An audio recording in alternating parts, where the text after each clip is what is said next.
Welcome everyone to this video where we are evaluating the square root of I cube. How do we evaluate it?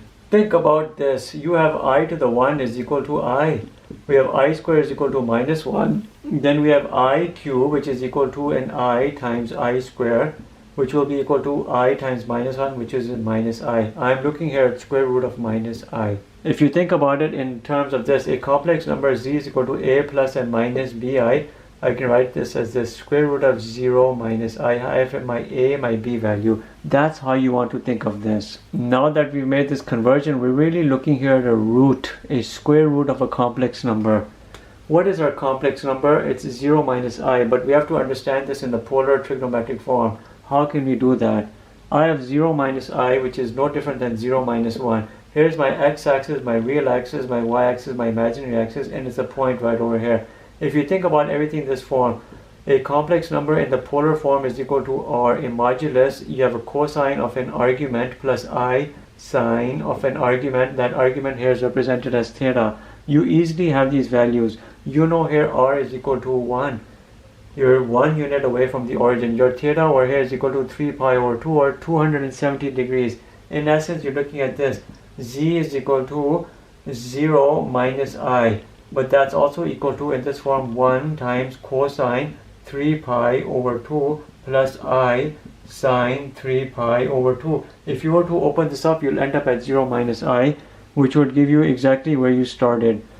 Remove the root. We're not worrying about that. We're only focusing on the 0 minus I. This right here is our polar trigonometric form for our 0 minus I. What we're really looking here at this video is the square root of all of this, which means we're looking here at the root of a complex number now. There's a formula for that. To determine the root of a complex number, you're looking at the index of your root. You know here the index is a 2 because it's a square root. You have a formula. The root of a complex number, z, is equal to the nth root of the modulus, which is your r. And then you have your cosine, your angle theta, plus 2 pi, a certain k value divided by n. This n is your index of your root, plus I sine theta plus 2 pi k over n. This right here is your de Moivre's theorem for the roots of a complex number. What's my k? You know n is equal to 2. Your k is derived from here. You're starting always from 0, but you're going up to n units. How do I know what my units are? I have 2 units. Therefore, I'm going to do a count of 2. I have a 0 and a 1. I have 2 counts, 0 and a 1. Those will be your k values, which you see right over here. Because you're looking at a square root of a complex number, the I cube root of that, you'll have 2 separate roots, you'll have 2 answers. We know this right here is our polar form, and we have to bring it into play using this formula. I remember this, so I'll erase it, then I'll bring it in as we do our formula application. You know we have k values of 0 and 1. K value of a 0 and then a 1. And how do we bring it into play? You're doing everything by means of this in the polar trigonometric form. My nth root z of this complex number is equal to nth root of r. You know my nth root of r here is a root of 1. A square root of 1 is always equal to 1. We can, in essence, remove even this because it's meaningless to keep bringing in a 1. I'm really looking here for a k value of a 0. I have cosine theta. You know our theta was a 3 pi over 2.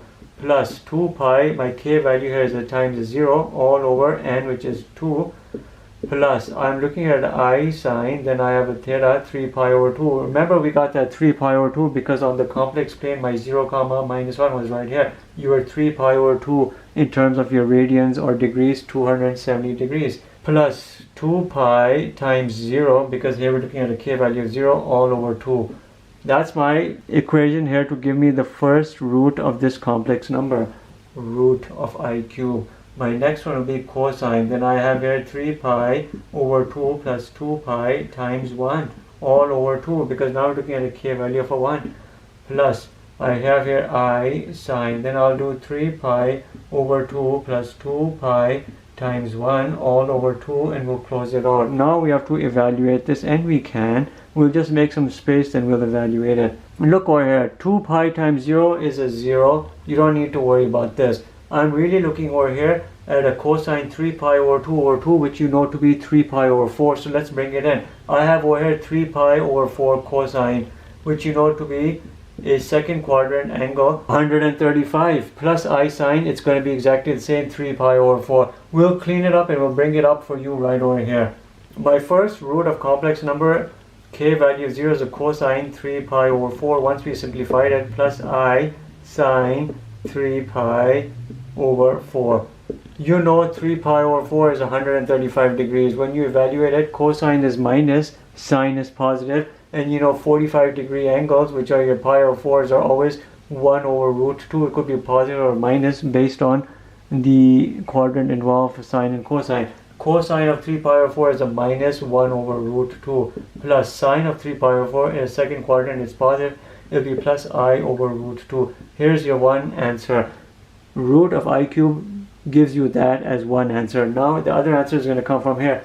2 pi times 1 is just a 2 pi. Let's remove that. 2 pi times 1 is 2 pi. I have a 3 pi over 2 plus 2 pi all over 2. Let's bring out our calculator and calculate it. I'm really looking here at 270 plus 2 pi, which is a 360 divided by 2, because you have a denominator 2. I have here 315. You know, based on your angles and radians, that's a 7 pi over 4. I'm looking here at a 3 pi over 4, then a 7 pi over 4. Because I have an n value of 2, my one root will be 180 degrees or pi units away from the second root. If my first one was 3 pi over 4, pi added onto that is a 7 pi over 4. Think about it, 135 plus 180, exactly opposite, a conjugate to it will be 315, which is 7 pi over 4. And that's where this is going to give you right here, a 7 pi over 4. I have a cosine 7 pi over 4. This was 1. Your k value was equal to 1. Plus I sine 7 pi over 4. And let's bring it in. Now what we're looking here at is a fourth quadrant angle.